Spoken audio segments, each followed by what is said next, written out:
I have a very needy roommate. It lives in a jar on my counter, demands to be fed twice a day, and gets very sluggish and smelly if I ignore it. My roommate, of course, is my sourdough starter, which I affectionately named Clint Yeastwood. I love the bread it helps me make, but I also love leaving town for a weekend without having to find a starter sitter.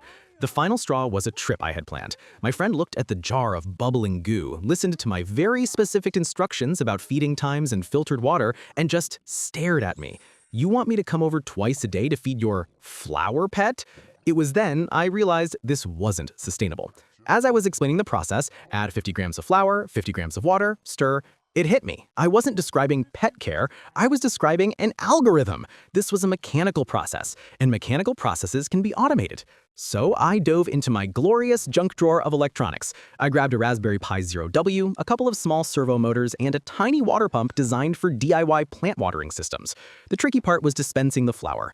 After a few messy failures, I found the answer in a cheap electric spice grinder I never used. I carefully extracted its little auger screw mechanism, which was perfect for dispensing a measured amount of flour. The whole thing came together in a wonderfully janky 3D printed enclosure that looks a bit like a shoebox with aspirations.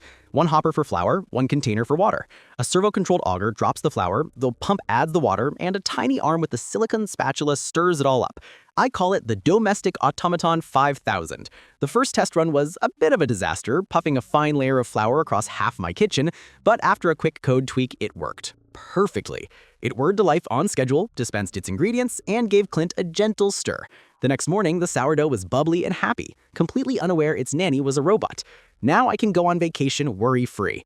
It's my absurdly over-engineered solution to a very niche problem, and I wouldn't have it any other way. Every perfect loaf is a testament to the glorious, weird freedom of DIY automation.